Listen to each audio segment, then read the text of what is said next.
We're chasing comedy, working on jokes, working on bits, seeing what sticks, seeing what stinks. We're Brian and Dustin, and we're chasing comedy.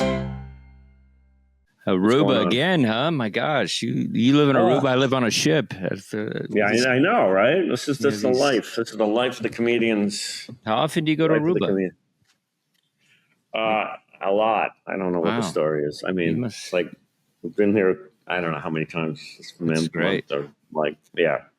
No, it's it's perfect. We dodged the bullet because it's like a snowstorm out of the century. You know. Yeah, Adam's still there. He's got his lumberjack shirt on. He's ready for it. He's gonna chop some wood and start the fire. He ain't afraid of snow. Yeah. He ain't afraid of a little bit of cold. I love seeing Adam's green screen in the background, imagining what's going on. Right. Real money work. That's what's happening, Brian. Yeah. There's some real. And then he does charity, which is our show, and then he does like real work. Yeah, well, that's something. You got to throw the little people something at them. Yeah, as you move up, you know what I mean. People like Adam. It's like the scariest thing. People like Adam right now is so well positioned. There's no one because like in the economy as it was. Like remember a few years ago, it was learn to code. They told all of the coal miners and truck drivers, you just got to learn to code and then you'll be fine. And now AI is doing all the coding. So what are they telling the coders? To go coal mine? Learn to coal mine. They're going to go back to and Adam is perfectly positioned to take advantage of all of this. He's going to be Elon Musk, right? 2.0. Well, that's an interesting. Well, we're going to try to do the wheel first. That was my plan. I thought it would be a fun way to start the show, but I don't think Adam was ready for it. So he didn't. All right. We got, you get what you pay for. You know what I mean? yeah, that's right. I don't know what Adam's doing over there. He's trying to set up the wheel. He's trying to get his other computer. Yeah. He's got another laptop. He's trying to transfer the wheel. It's a good 7 minutes, setting this up. We need an actual wheel. All right. Well, I'll just talk about it a bit. I'll just talk about an idea for a bit that I had. My favorite genre of like movies and television is the apocalyptic, post, bomb thing. And I love it. Like Escape from New York. I love any sort of zombie thing. I love anything like that. But lately it doesn't feel as removed as it used to feel as a child. Because when you were a kid and you watched Road Warrior, you're like, oh, that's, it felt so sci-fi, felt so out of like things that could actually happen. But now I'm just stressing about my bunker. I'm like, it's 2 weeks away. Now it looks like it's about 2 weeks away or. But I stress about not having some sort of because every single one of them have like some dude that over prepared and you like go into his bunker and he's got like all the food. He's got a weapons room. It's like I got nothing. I have like 4 cans of green beans in my cupboard. You know what I mean? Oh, that's a really funny idea. And it's like and it was funny. I was at Leah's house and we were talking and her parents have a basement. I was like, I really want to make this a thing. Mm-hmm. And I said, how funny would that be? Like, because I feel like at the end of the apocalypse, there's going to be so much couple fighting about, between the husband and the wife or the boyfriend, girlfriend of the guy who said he was going to like stock it up and get it ready. And then he never did it. And so then it happens. And then you got nothing in there. You got like some pretzels or something like he started it. Just the idea of like this empty bomb shelter that you're just sitting in there, just waiting to die. That's the whole funny. No, but you have to take the idea of your panic room, your doomsday prepper, a bunker. Your doomsday bunker. We're having it refurbished. We're getting estimates on it right now. You know how these contractors are. They're like such a nightmare. We got I had to do a gut renovation of my doomsday bunker. Okay. Yeah.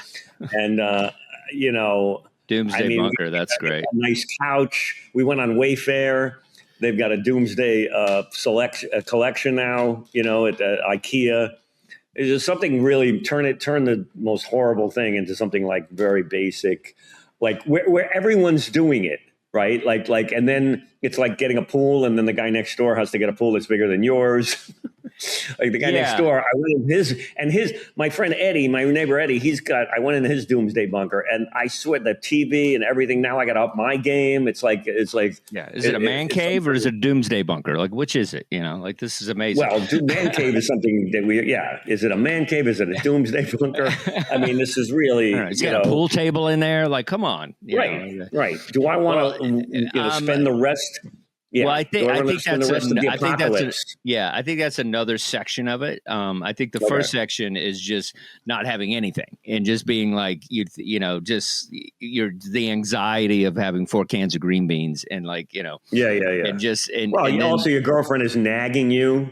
Yeah, just the idea. Well, nagging in the bunker is funny to me. Like, you said you were going to fill this thing up. There's no food in here. You got 2 fruit roll-ups. Like, how are we going to survive? Like, there's something about just fighting with your person all the way to the end because you procrastinated the doomsday bunker setup. Yeah. Well, you've been dragging your feet. You're a procrastinator, and the doomsday bunker is not something you want to procrastinate on. Yeah, right. And every day I think about it. I'm always thinking about it. I'm always looking at generators. Doomsday preparation is not something you can drag your feet on. Yeah. It's like tomorrow I'm going to get up. I'm going to devote like 20 minutes a day to the bunker, putting it in curtains and making it look nice. I don't know, whatever. I haven't done anything. It's like the final exam in college, like I had 9 months to work on it and I didn't do nothing, But then you think about your skill set. You think about your skill set too. And I think that's where a lot of people die, where you're just like I was on a boat and they had an archery tournament and I did not do as well. And everybody's like, I thought you were Native American. And I was like, all right, dude, it's like, I'm trying. Yeah. And so there's something funny about like, what is your skill set when there's no power?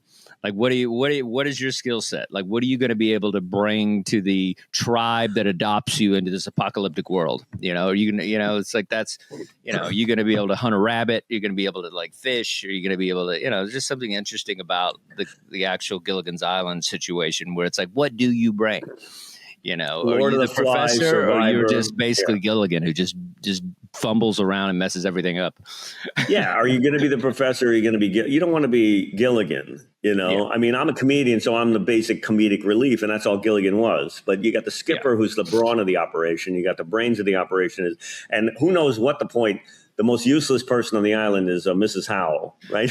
Well, him too. What's he bring? Him too. He doesn't do anything. He's a billionaire with no skills either. He can call a bank. Guess what? No phones. He can't do anything. At least if a ship comes by, you can maybe able to bribe the guy, But Mrs. Howell is basically a gold digging hoe, Wow. I disagree. I think she's the moral support in the whole situation.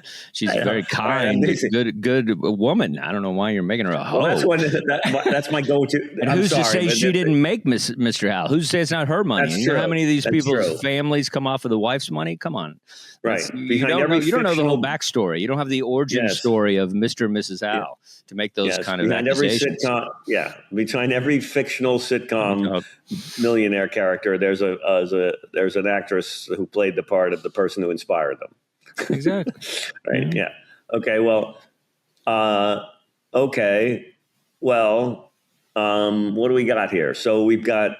You could do some historical research. You've been looking up Hitler and Ceausescu and people. I'm not like you. I'm not bringing Hitler to the stage. That's not my. I have enough edgy problems. Look, the guy. You know what I mean? Look, if you were looking up bunkers, you got to look up what Hitler had in his. It didn't work out for him, so I don't know. If that's my point. That's what you want to learn what not to do. Is my point. Oh, I see. Yeah. Or Saddam. So wasn't he like found in a hole? Yeah, Saddam. Ceausescu, like what are the people they hung and shot and this is going Marie Antoinette in France. In France maybe they had a bunker. I don't know. None of this is like hitting the catacombs, right? And now what's the underground? Yeah. All of this is like solid, but it doesn't feel like we got the money shot for. Well, I think it's solid in the sense of the anxiety. That's where the bit is. I don't think the bit is in putting curtains up in a bunker. I think it's more like just the anxiety of watching all this stuff. I was watching Paradise, which is a pretty popular show, and that one's really funny because she's a tour guide at Graceland, and then she gets in her bunker ends up being Elvis's house, and so it's really interesting. Like out of all the places you're going to be stuck in, you're stuck in. She's down in the TV room because it's down in a basement.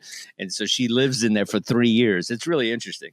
But the whole thing is... What is this? I didn't know this movie. It's a show called Paradise. It's a fantastic show. Second season just came out. But it's all about the president creates this whole paradise thing that's kind of a underground thing for people because they know this kind of crazy war. Not a war, but like a... What do you call it?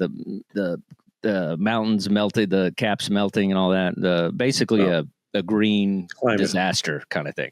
Climate crisis, yeah. Yeah, climate crisis. And then there's people that survive and there's people who don't survive. And it's like just depending on where you were when everything went down, and that's the thing too. It's like, you don't know when anything's going to happen. It's like, I hope you're, like I try to avoid balconies, just in case, something I don't know.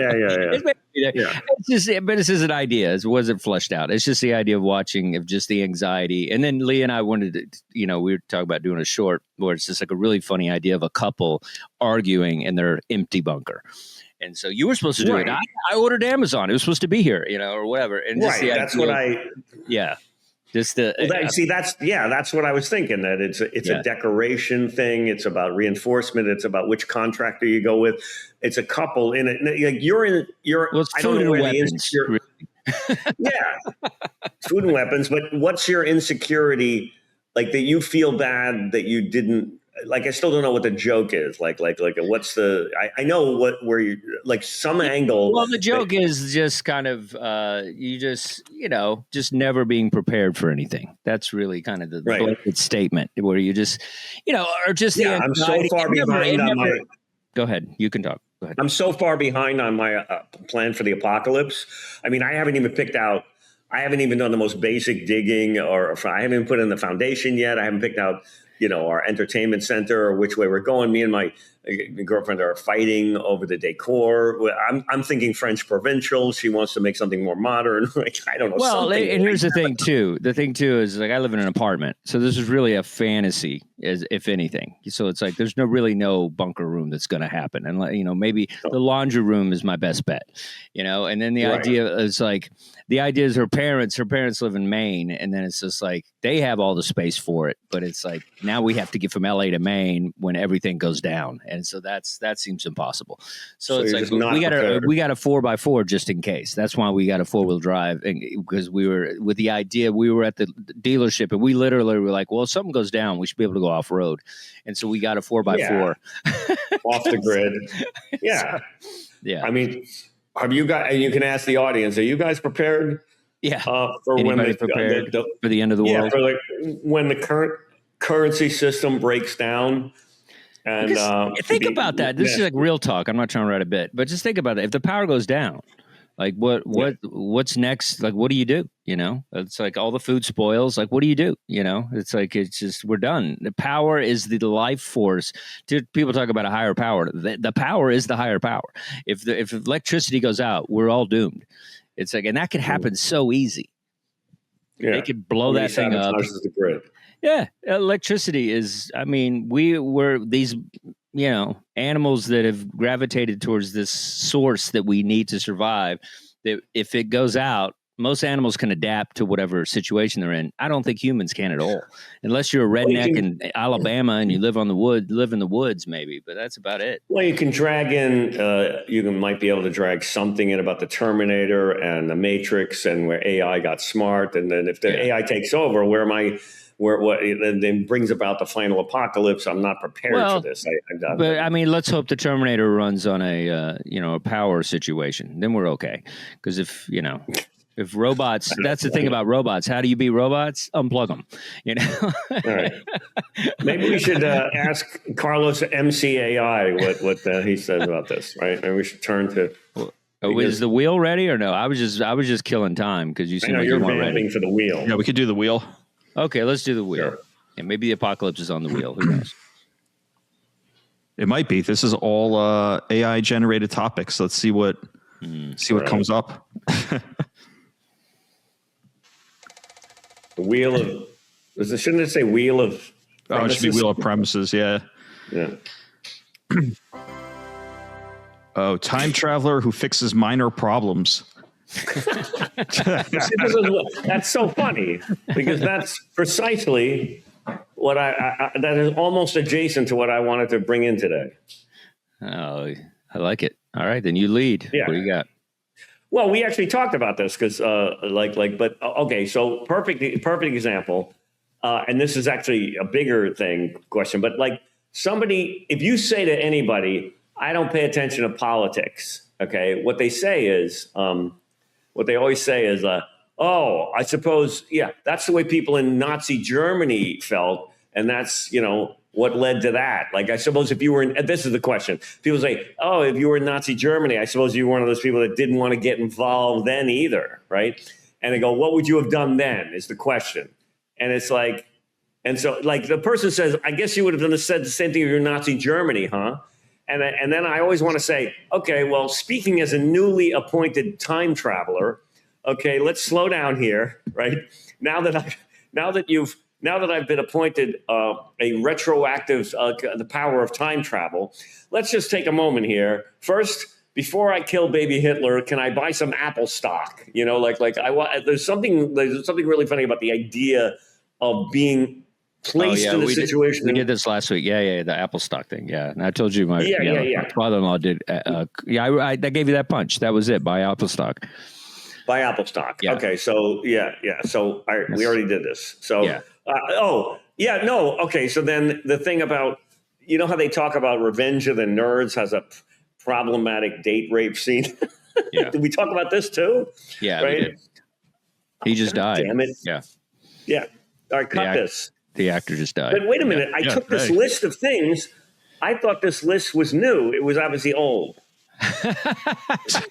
Yeah, because he talked about, you were like, what would you do? And then I said, buy Apple stock, and we did a whole thing on that. Well, let's go with the wheel. I like the idea of minor problems. That's very funny too, where it's like, I'd like to go back an hour in time and not listen to that hour of K-pop music that I was listening to. Like something like that is funny, like a minor thing, or that, that bag of Doritos I set and cried by myself and ate ice cream and watched, sad movies or whatever. Like something about like a minor, like the idea of like just a brief second of like disgust of yourself is kind of funny. Like you're just kind of like fixing minor things. I thought you were talking about, I thought we were talking about like something like where you were going to go back and fix make the hula hoop never happen or something. Well, really that too. Either one works. You can fix something in your life, really or you can fix something on a bigger scale. It doesn't matter. You're the time traveler. You can fix something you did. You could go back to that argument you had with somebody and it didn't happen, or it doesn't have to be. It just, you get to choose. And so yours would be like a minor thing, like rollerblades never happened, or something never happened, something annoying. Macarena, I would make sure that never existed, or, something silly, like, I don't think. I would kill the guy who came up with the Macarena. Yeah, something like that. Like something that's what you would do. Like, that's fun. That's like that's funny. Yeah. Like something where you. Things like that. Yeah. Or just, just something that is annoying instead of like life changing, like Hitler or whatever. It's something more like, just basic things, that just are annoying as opposed to life changing or whatever.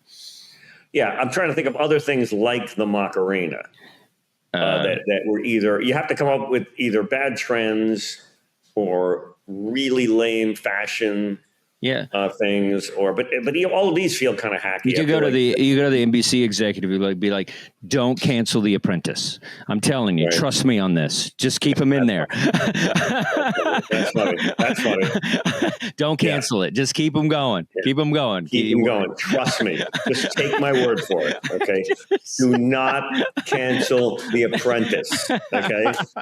Let it run forever. Forever. Okay? Let it be the Survivor of let it just keep the longest running Longer than I want him to have a longer run than Bart Simpson. Okay, I want just keep it going. Keep it going. That's kind of funny. But yeah, because I think we already talked about that. But I always said if I had a time machine, one of the things I would do is tell Obama not to make fun of Trump at that dinner. Right? Yeah. That was the whole thing started there. I'm telling you, that was the end. That was changed the course of history. Yeah. If they hadn't made Donald Trump feel bad about himself at a dinner, that is I mean that is the redeeming quality of him, is that that thing that most people, you would be like, that's amazing that you fueled that into like what you were able to achieve, because that's how like Jordan would get like disrespected and then he would come back and just destroy you, and so there is something about it that is kind of fascinating. It's just he's Jordan who? What? Jordan? What do you like mean Michael Jordan. Like there's it's an athlete thing. Like you disrespect, and then they come back and they blow you out. Like that kind of thing. Like it's like he was like, oh, you can never be president, and then he becomes, So it's like there's something about that is interesting and fascinating. Yeah. It's just that to me is so interesting. It's literally historical. The arc of history would be changed if they didn't. At a roast, because of a roast, no, because I think there's something very funny for me about a comedian. To me, the joke is something about who was the comic that was on that show, right? Arsenio Hall. No. The guy that did the dinner that year. It was not Obama. I think I'm back in The Apprentice. Sorry. I'm saying, no, I'm saying there's something. I wish there was a joke. I don't know what the joke is because it sounds more like a sketch or an observation or a smart TED talk. But if somebody had stopped the power of comedy, that's why I don't like roasts. Okay, because the danger in a roast is that the same thing that happened with the Trump is going to happen to, I don't know, somebody on Kill Tony. Okay, yeah, and then they're really going to kill Tony. Like somebody like that. The power of comedy to heal and humiliate. There's something funny about that. Like that Obama did that, and whoever was the guy, it might have been what's his name, Myers, actually, Seth Meyers, or it was somebody on that who hosted that year and made jokes about Trump, right, as well as Obama, and that was it. And that was like Trump just said, "All right, I'm going to become president because of this. I have to avenge my honor now." Yeah, and that was it. Yeah, so I don't know what the joke is, but there's it's just interesting podcast banter. But I just, the idea is, and I see it happen a lot of times. A lot of successful people I know, they'll be sitting on a jet and have successful things happening left and right. But it's like then they just can't let go of somebody that was rude to them on the road once, or somebody that like said they weren't funny, or an audience member, or or a parent or something. And it's just like it's funny how those things fuel success, and that's why it's like it's been done before. But the idea of like a bully and things like that, like a lot of times those people just, it's like to them they're just trying to hurt somebody, but at the same time they're fueling them to become Bill Gates or whoever, and like these enormous people because of that kind of interaction. Sometimes you think it's being hurtful, but sometimes it makes the greatest people of all time. Well, yeah, I mean, Billy Burr kind of touched on this idea, and Chris Rock said this years ago. We need bullies. You got no Apple computer if you don't have bullies. Yeah. And the idea of that is that at least there was some kind of hierarchy, because we're now living in a world. We used to live in a world where you had, and I don't know what the example is, but you used to live in a world where you had like strongmen, bullies, who were dominating the world, right? And crushing dissent and everything else. Now you don't have that. You've got nerds doing it, right? Like this is what Billy Burr's observation was. And he said, and those people are really scary. Incels and people that didn't get laid in high school are dangerous. Well, Trump was kind of, we kind of bullied him. We always made fun of him, and then he became the bully. But yeah, it's like he was kind of a laughing stock, and and to your, with the Obama thing, like that's how most people viewed him, and then it fueled him. That's actually kind of a funny angle on Trump, like the fact that like people like get mad at Trump, and it's like, no, we bullied him for many years. Everything is our fault. Everything is our fault. Everything is our fault. Everything. The way we treated Hillary, the way we treated this person, the way we did this, we did that. Everything. The entire thing is our fault. And the way we treated Trump has brought us to this the precipice here. Absolutely, right? Where we are. And there's much more obviously involved, but it's like, but I think it's just allowing Fox News to exist and allowing these people to think these things, and the whole thing. Nobody shut anything down before they should have, and so it's just but in pre Fox News, I guess you make the argument that the media was somewhat obviously more liberal, and they were bullying. Not necessarily. We had a lot of Republican presidents, and we had newspapers. It was like before cable news, there was plenty of Republicans. Reagan had a very successful 2 terms or whatever. Like that had nothing to do with it. There were actually more Republicans. I mean, Jimmy Carter was like a disaster, and so then we all went back. So this is now. So we may have to spin the wheel again because we've sort of driven this into the ditch here. Okay. No, I disagree. I think we drove it into space, and we're exploring other avenues, and we're not just dim people. We're taking things bigger. We take the things Macarena. bigger. The Macarena is the first official joke. Yeah, I would kill the guy that invented the Macarena, and that's the thing is because it's like when you say I would kill, they think you're going to say some certain type of person like Hitler or something, and then the punch is somebody, like that, Macarena guy or something. Yeah. And so it makes it it's a clear joke, but and I think there's plenty of them.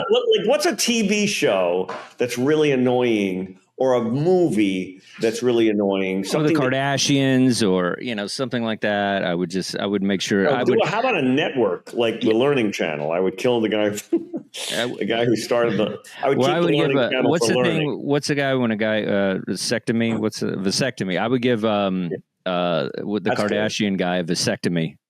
Like what's the dad? What was the damn Shapiro? Robert Shapiro? Isn't he the father of the Kardashians? Yeah, Robert Shapiro, wasn't he? He's the father, right? No.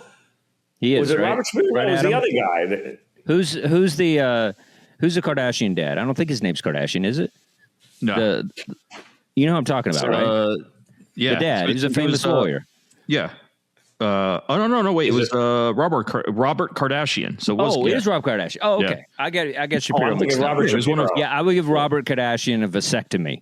Something like that. That's funny. Yeah, it's that's like funny. things things like that. I think that's how the joke works, where you're just kind of that's what's funny because Robert Kardashian was really funny because of the OJ thing, and no one's ever heard that name since then, right? So when you bring that back and say, oh, it'd been good if I had a time machine, I'd go back and give a vasectomy to Robert Kardashian and end it like that, it's clean, like it's just like so. We got 2 jokes out of that. Okay, whose jokes are proud of those 2? They're mine, obviously. Yeah. I don't know the guy that gave the 2 punchlines. Yeah, we're gonna go with that guy. No. I'm totally fine with joke that. Are we? I lost track of. See how comics are, Adam. See how they are. They're sneaky. Yeah. They're sneaky. I thought I could sneak in the back door and get that. Every green room in America, you got to watch out. Yeah. Right there. All right, spin that baby again. Yeah. So we got a joke out of that. Yeah, 2 jokes. I'm gonna go for a 3.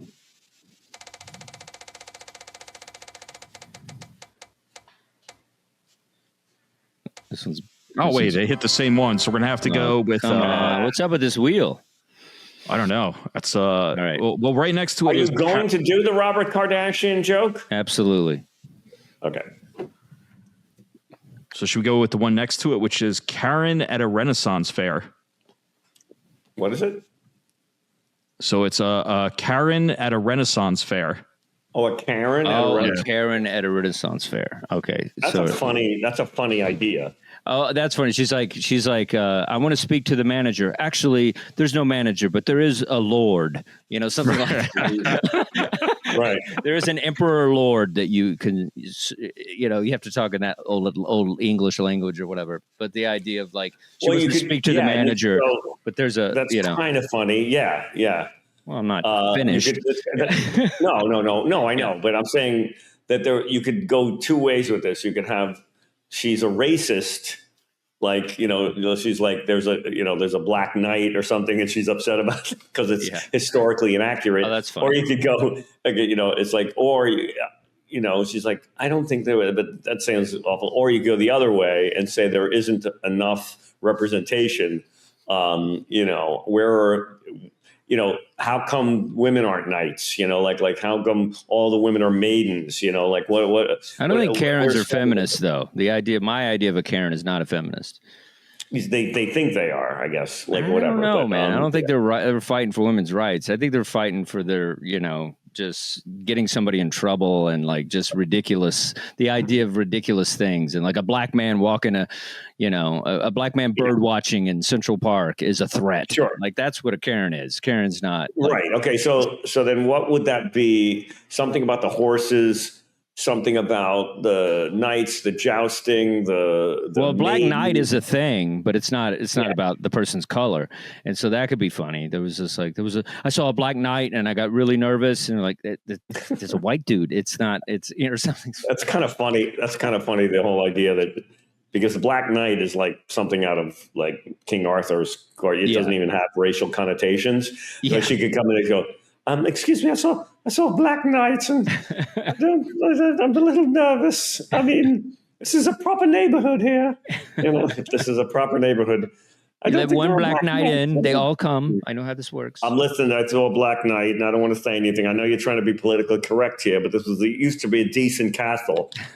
I don't know whether they moved next door, they're living. You know what I mean? Do they work here? Is that person? Is he? What's chamber? A chamber. Yeah. I hope that guy's a slave and not, he's moving in. I just want to make sure. Yeah. Can I talk to someone here? Long Island. The Black Knights are being too loud or something like something. I don't know. Funny. I saw a Black Knight and I don't want to say anything, but are there more of them around? I don't. I mean, I don't even know. 1 minute I'm here at the Renaissance Fair because I enjoy the historical accuracy, and then next I'm at Run DMC. I'm with Run DMC here. I don't want this turkey. That's such a funny. No, wait a minute. If you come up with the first punt, the second, I want to be at 2,000 years BC, 100 years BC, not Run DMC. That's kind of funny. I like you get the date right. The date you have to get the date right, but BC is not. I like you doing the Karen bit at a. Well, you could say these Karens are out of control. These Karens are everywhere. Everywhere you go, there's a a Karen. You're in a McDonald's. You're in a nice restaurant. You're in you're at the pool. You're at the hotel. There's always some Karen. I heard there was a Karen at a Renaissance fair. Yeah. That's that's how you make it a proper joke. Listen, I don't want to look. I'm totally not a racist, but there was a Black Knight at the jousting event, and I don't know. Did they check his? Did they check him at the moat? Did they I don't know where he came from. I don't know what. And none of these knights have IDs. You can't even you let they just take over the neighbor. There goes the neighborhood. Yeah, I called ICE, and we're trying to get rid of this Black Knight population. These illegal squires coming into this country. Yeah, this is awful. Yeah, it's not awful. It's not awful at all. It's not awful. You know what? There's going to be a time. There's going to be a time you're going to be on stage, and there's going to be some Renaissance thing is going to come up, and you're going to be able to have a joke for it. It's going to be some kid that looks like he belongs at a Renaissance fair, and then you could be like. But it's kind of funny that you would bring modern day racism. Yeah. You know how you there's no black people back then. How racist we were back then. How racist people were in the past. I can't believe how racist people were in the past. Now you're bringing modern day attitudes back to the past, and you look racist. There's something funny about that. Yeah. Like a Karen in medieval times, and she's talking about the Black Knights and everything else. And and I also love the idea of writers who like Hamilton and things like that, like where they just do it anyway. Like there was no black people around in these types of things that were happening, but they just add them. Like you'll see it sometimes. You'll see like a cowboy movie, like a Western, and like it's all black dudes. You're like, not quite sure they were running the town, but right. Well, they said, did you hear that? That's a controversy. I don't know if you heard about this, but there's a huge controversy about in movies and TV. And they did these studies where they said that when you do that, when you make retroactive tweaks to make like those things, to correct those things in historical things, it makes people more racist. Like it doesn't address the issue. It completely obliterates the real history by making, we're going to do stuff and retroactively fix things that happened during Columbus's time to make either the cast members of the movie or the thing more aware than they would have been is the dumbest thing in the world. They should just be as evil and horrible as people were back then. And sometimes they put like black characters into traditional white roles and things like that. But it's like, but at the end of the day, everything is, sci-fi or fictional or whatever. It's not. Well, okay. So speaking of that, you bring up this. What about this thing that just went on at BAFTA with the guy with Tourette's who's yelling out racial slurs? I mean, we should definitely test this guy just to make sure, because that's a pretty easy one to cop out on. You say the N-word in public, I got Tourette's. That's that's what Michael Richards saw that and said, why didn't I think of that? Right? There you go. Michael Richards is He's like, I would like to retract my statement. I have Tourette's. I have a doctor's note. And what about I talk about a get out of the Klan free card? Yeah, but that's the thing is it seems like they're all white too. I've never seen a black dude that has Tourette's, so it's like it's a weird thing to just I don't know. Maybe Tourette's is the biggest scam going. I love it. Yeah, Tourette's, autism, it's all a scam. It's like, I don't have any impulse control. Like you know what I mean? Like I just blurt out horrible things and it's like that's an afflict. Really, dude, you just happen. Why can't it be sweet things? It's got to be slurs, right? Like, please explain how that makes any sense to any sentient. I'm sorry, there's something about the whole thing that feels like, oh, come on, guys, can we stop pathologizing? This is obviously something happened to you when you were a kid, and there's some avenue of anger that can only be expressed in a certain specific way, and that's my take on it. And I know we're going to get angry letters here, right, from the Tourette's community. But I'm like, guys, come on. Really, guys? Really? I only say no one has Tourette's and yells out sweet, nice things. Well, I think everyone does have. I love my mother. I think everyone does have Tourette's. I think everyone does have autism. I think everyone does have all these things, bipolar. I think we all have all of these things. It's just how in control of yourself are you? Like, are you able? Like the impulse is like you said. That's the thing. Of course. Like we all have it. I have Tourette's when I drink. I have autism when I don't go to therapy. I have, certain things like, these things, we all have it. It's just like how, you got to control it, but it's like, I don't know who that guy's Tourette's, doctor is, but that guy should be fired. Like he's not doing, that's one thing. It's like, really, what are you doing out? Why are you out? If you burst out into these crazy things, you're going to go to an award show? Is that where you're going to go?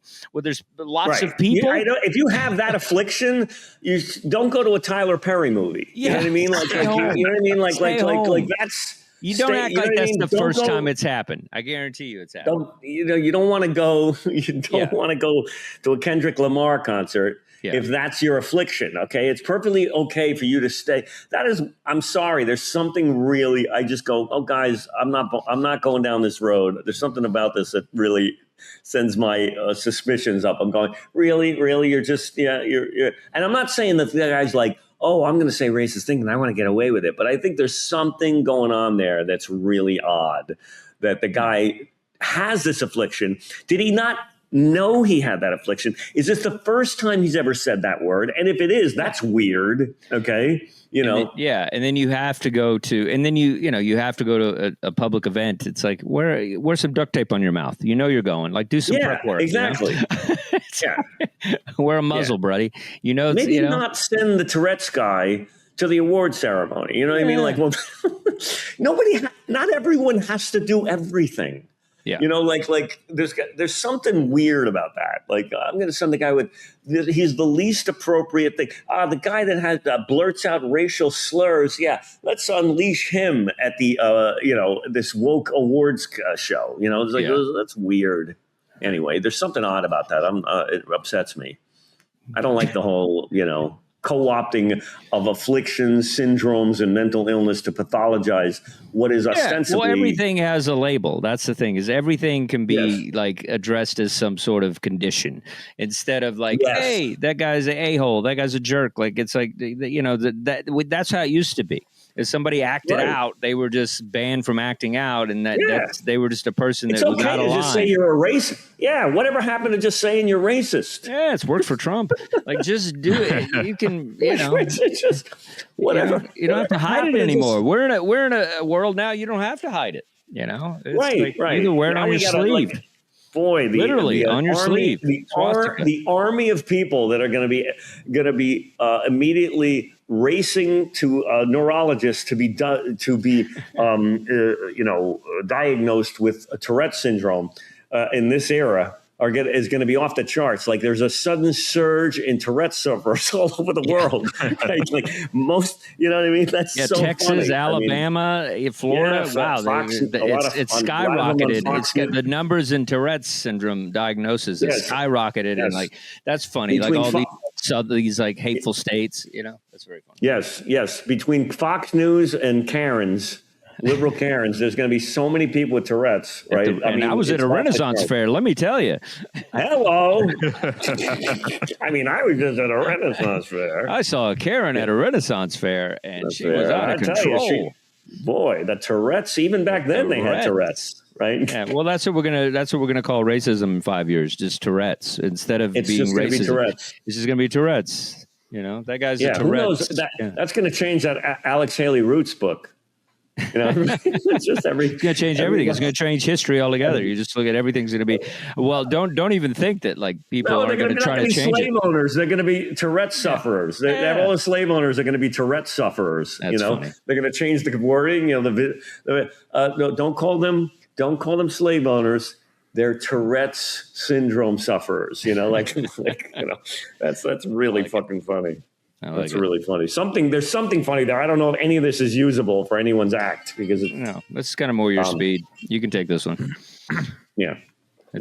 You're more. But listen to me. There's something here that I would like to use, and I don't know how to do it. Something about being a comedian, and I have Tourette's. If I say anything that's not funny, I have a specific form of Tourette's. I blurt out things that are not funny, and so if anything, you don't laugh at them. That's just my Tourette's kick.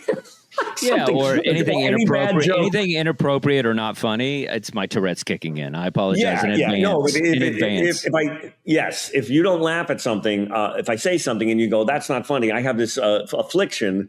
It's called hack Tourette syndrome, where you put out something. I think it would work this week. Like if you said that, just because it's current. Yeah.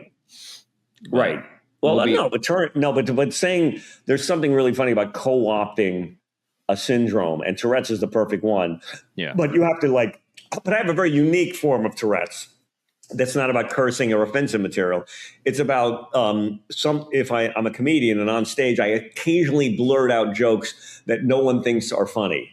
And so if any of that happens and nobody laughs, that's just, I'd appreciate if you would give me some latitude because that's my affliction kicking in. So, I think we can, something like that. That's to me, that's really funny to me, something, but you have to really frame it perfectly to hit it out of the park. So I like it.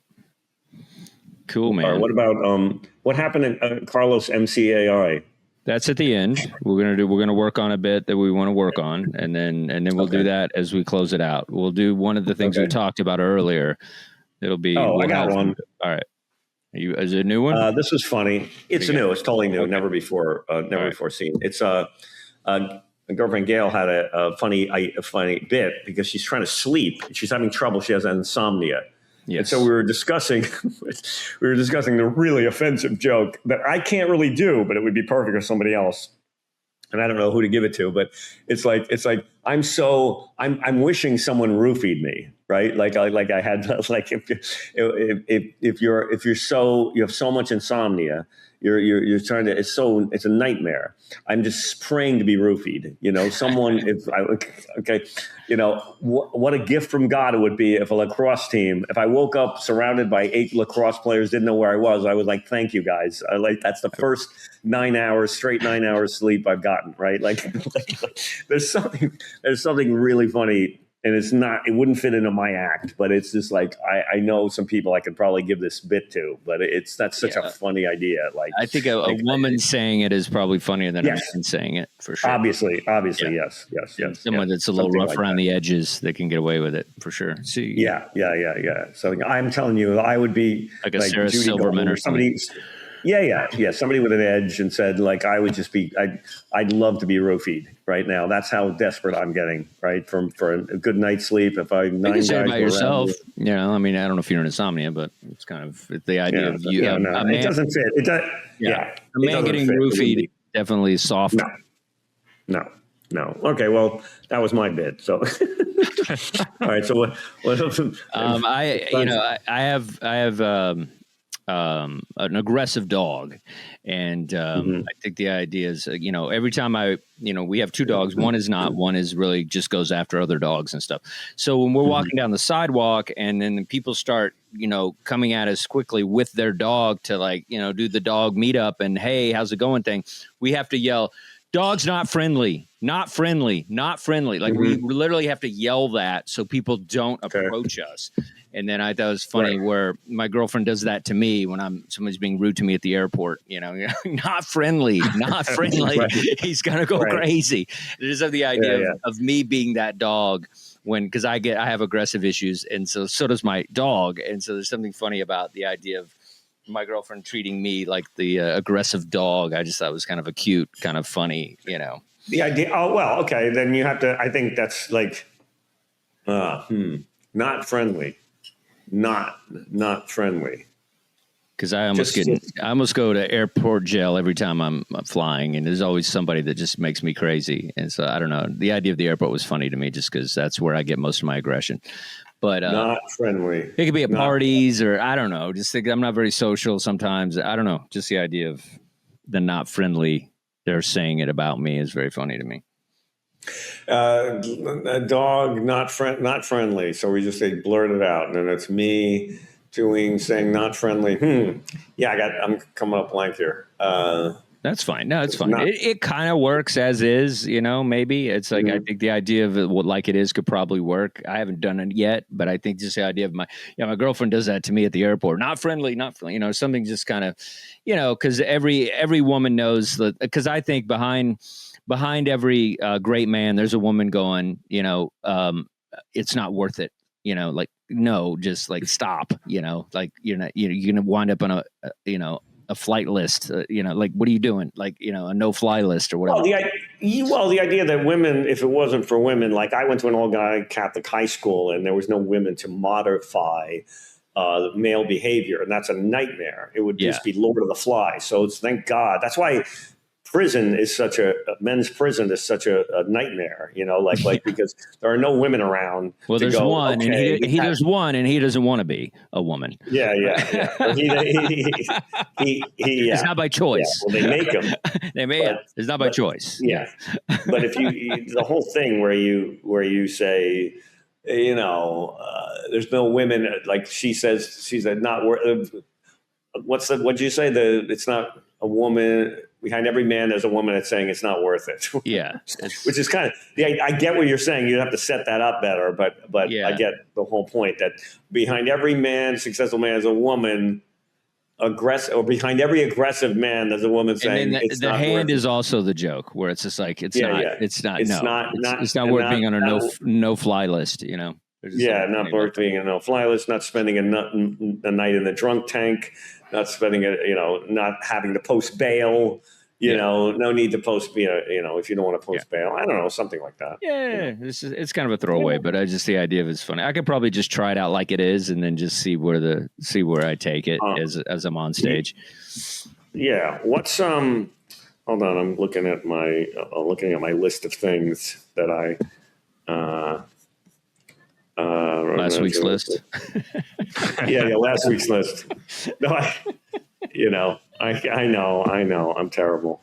I'm still working on the Jim Jones bit, but I was hoping not to hear that name tonight. Right? So funny. No, I wasn't going to bring that up. That wasn't. Yeah. Oh, that was the joke. I wasn't going to bring that. You can't set me up for a punchline. No, I got nothing. You got nothing. I got nothing. All right. Well, let's do AI Mencia, and we'll do some of the topics we've covered today. So we'll do. All right, let's see. We got do the Karen. Let's do the Karen at the. Well, let's do all of them. Let's do all. We have time, so let's do all. Let's do the modern. What was the time traveler thing? It was. Let me see. It was a time traveler fixes minor problems. Okay, put that in. Yeah. And see what comes up, and then we'll do the Renaissance. I'll bet you it spits out something good. And then we'll do one of the bits if you want, like one that we're working on. Yeah. We can do one of that as well. Yeah. Let's see if we beat AI Mencia. Let's see if we beat him. Let's see if we beat AI. Mencia AI. All right. You really got to get the graphic too of the actual. I had it before, and I have to. What happened? You had it. You did a whole robot thing and everything. What happened to the image? All right, you got like real work to do. That's not an excuse. People paying your rent to do things. That's not working. I mean, come on. You just need a humanoid robot of some kind that looks like that doesn't look too human. Uncanny like a robot valley. with hair and like a hacky, 90s sports jacket. It doesn't have to be. Let's hear what they say. Yeah. Hey. So I was thinking the other day, wouldn't it be great if we had a time traveler to fix all our minor problems? The ones that cause the major headaches? A microscopic tweak here, a tiny adjustment there, and voila, a perfectly smooth life. Picture it. You're walking to Starbucks, fresh out of bed, you're half asleep, and bam, you walk into a lamppost. But wait, there's your friendly neighborhood time traveler. He zaps you back 10 seconds, and this time, you smoothly sidestep that pole. No bruise, no embarrassment, and your coffee tastes even better. But let's not stop there. Imagine, you're at work, it's Monday, you're late for the Monday morning meeting. Again, just before you walk in, your coworker whispers, "It's Hawaiian shirt day." You look down at your plain, boring, non-Hawaiian shirt. No worries, there's our time traveler popping up with that Hawaiian shirt you left at the beach last summer. Crisis averted, aloha Monday. And what about those awkward dates? The ones where you say the wrong thing, like, "I love you" instead of "I love this bread." Cringe. But hey, there's our time-hopping friend ready to give you a do-over, a rewind, a mulligan, and then the only thing you're professing your love to is the gluten. Or when you're in the supermarket, you're in a rush. You've got a basket full of items. You're in the express lane that says 10 items or less. But who's got time to count, right? You dump your basket onto the conveyor belt only to realize you've got 11 items. All right, well, that just kind of stopped. Wow. You talk about, I felt like I was in a dystopian nightmare. Yeah, I love you, Brett thing is not terrible. That was the only one that I thought was kind of interesting, but, wow. Or that was lamppost, all right. That was next level awful. Yeah, it was pretty bad. Even for AI. I think that love you thing was okay. It's like when somebody doesn't say it back and then you take back time. It's like, "Oh, no, I love the spread." That because that's a lot of anxiety. Like you say "I love you" first, and then somebody doesn't say it back. It's like, and then you go back in time. "I love this bread." It's kind of funny. Yeah, that's good. That's like the only one. That's the only thing that approached possible usability. All right, let's do that. I'm really excited about this one. The Karen at the Renaissance Fair. Yeah. And say racist Karen, just to give her a little bit of the oomph. Well, let's see what it says without racist. Okay. All right. Just Karen. I guess it knows what a Karen is. I hope. Let's see if it knows what a Karen is. Yeah.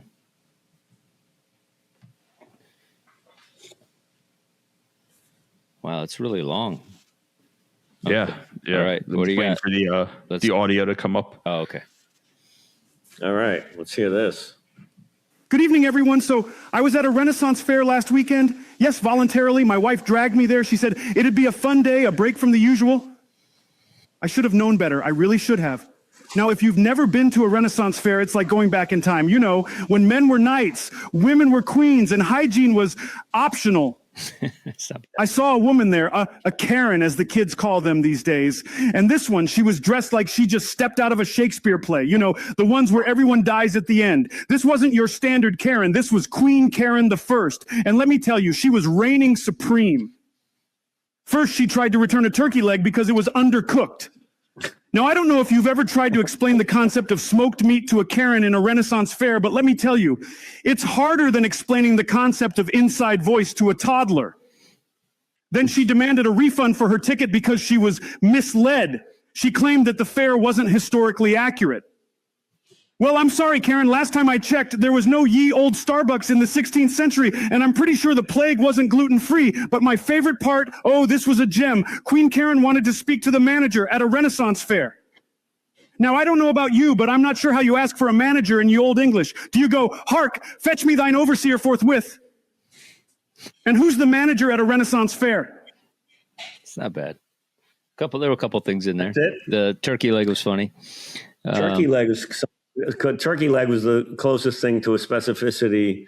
And this the idea, we kind of covered it, like who would be, the manager. We basically went down that road of like, Right. I like gluten-free plague. Yeah, wasn't bad. Yeah. Something there. Yeah. Like a plague. I'd like my plague to be gluten-free. It's pretty funny, actually. Right? You know what I mean? Like she's upset because the plague wasn't gluten-free, right? Yeah. That's actually really funny. Not the way he did it, but a gluten-free plague is funny, right? All right. I love that this comic is so awful. It sounds like every bad. Yeah. What's that? The energy. The energy's on point. I'll tell you that. Good, oh my God. Good energy. That's. I mean, that's awful. That's the energy is takes him to the top. That's why he's. Did we have another topic, or was there? What about a dog not friendly to other dogs? Yes. Let's see what. All right. Let's see. All right. You know what I think is funny that this guy that you can see Carlos MCI AI loves Starbucks jokes because he's weaved one into everything, and I think that's very common. You can tell how common Starbucks jokes are that everyone's doing them. Yes, it feels very modern. Yeah. To the stand-up landscape. Oh, sorry, there's no Starbucks here. I mean, I feel everybody had one at some point. I mean, I don't know if I ever had one, but it was all the venti and the Italian ordering and all that crap. Yeah. I didn't think we'd ever get away from that. Yeah. All right, here we go. Ladies and gentlemen, have you ever noticed that some dogs are just not dog people? I mean, dogs. My dog, for example, he's a canine misanthrope. Seriously, my dog is the Groucho Marx of dogs. He's got this attitude like, I wouldn't want to be part of any club that would have me as a member. The dog park is like the seventh circle of hell for him. Other dogs running around, sniffing butts, chasing tails. You'd think it was a good time, but not for my dog. No, my dog looks at these dogs like they're the office coworkers he can't stand. The kind of colleagues who use the microwave to reheat fish, or worse, Brussels sprouts. Yeah, you know who you are. Yeah, you do. And let's talk about sniffing butts for a moment. Other dogs think this is the canine equivalent of a handshake. My dog treats it like an unsolicited sales call during dinner. Excuse me, do you have a moment to talk about our Lord and Savior, Sir Sniffs-a-Lot? And heaven forbid we encounter a puppy, those small, enthusiastic balls of fluff that just radiate joy and optimism, like newlyweds who've yet to discover the horror of joint tax returns. Puppies are like the unpaid interns of the dog world, just eager to please. And my dog, he's the grizzled veteran who's about to clock out. I'm too old for this sniff. He's also got a real problem with dogs his own size. It's like he's got small dog syndrome, but in reverse. Sort of like when you meet someone your own age who's more successful than you, and you're like, sure, you might have your own private jet, but... Kind of cuts off. As it should. Wow. Well, the sniffing thing is kind of funny because my dog doesn't like it when other dogs try to sniff her butt. Like she'll nip at them. And so there is something kind of funny that my dog is like, get out of my ass. Like, why is this like, why does everybody do this? Like, this is not, there's something funny that my dog does the one thing that probably 99% of the dogs do regularly with each other. My dog hates it. And so I do like that idea, but everything else is pretty bad. But pretty bad. I mean, if you had something that, if you compare, can you put in not a friendly dog, comparing it to my boyfriend, or comparing it or something like? Because that's kind of where my joke was. I didn't, I guess I could set up the dog more with like, doesn't like this. I love the fact that Carlos MCAI is yelling and trying to compensate for the mediocrity of the joke by the impassioned Isn't that level of 80% of the comedians you see? I don't know. Exactly. I know. He's nailing it. That's my point. He's nailing it. Yeah. The man had a TV show and sold out arenas. So, yeah, I think it's like it worked. If he hadn't done one joke, he might have been still on top. Yeah. I stole a few. All right. Well, let's take all right. So I did. Let's see. My non-friendly dog is a lot like me. Okay, perfect. Let's see. Yeah. Let's see. I'm excited about this one. He goes to Starbucks, and He's like, pup cup. You call this a pup cup? yeah. I've seen bigger pup cups. You know, they say that dogs are a reflection of their owners. If that's the case, then I think my dog might be having a midlife crisis. He's only 7. But he's already got the grumpy, antisocial demeanor of a 50-year-old man who's fed up with his job and the world. Pretty much like me on a Monday morning. Like, I'll be sitting there on my couch trying to enjoy some peace and quiet after a long day at work, and he's there, just glaring at me. Like he's thinking, you again? Haven't you got a life? And then there's his absolute disregard for the concept of going for a walk. Now you'd think being a dog, he'd jump at the chance, Bo. But no, he just looks at me like I've just told him we're going to do taxes together. It's like his favorite hobby is mirroring my enthusiasm when someone mentions the word exercise. Now, don't get me wrong, he does have his playful side too, just like me. But it's always at the most inconvenient times, like at 2 a.m. when I'm trying to sleep and he decides it's the perfect time to play fetch with his favorite squeaky toy. It's like a toddler with a drum set. I mean, that's pretty much me at parties, becoming a chatterbox only when everyone else is ready to head home. And the cherry on top, his love life. The way he ignores all those cute dogs at the park. It's like he's taken a vow of celibacy. Wow, that was pretty bad. It kind of, it's funny how AI can't quite grasp the idea of like, you know, I'm not friendly and the dog's not friendly. And it's like, it's just trying to, it's doing more of some mirror bit where it's like the dog's, you know, lazy like me or whatever. I don't know. It's, you know, I guess it's nice to know. The only thing that, go ahead. Yeah. No, the only thing that sounded like a punchline or a joke was the words vow of celibacy, of approaching a scene in the context of a dog. But the one thing that obviously AI is scraping. Yeah, but it's pretty easy. They don't know how to put. It's pretty easy to have a vow of celibacy when you're neutered.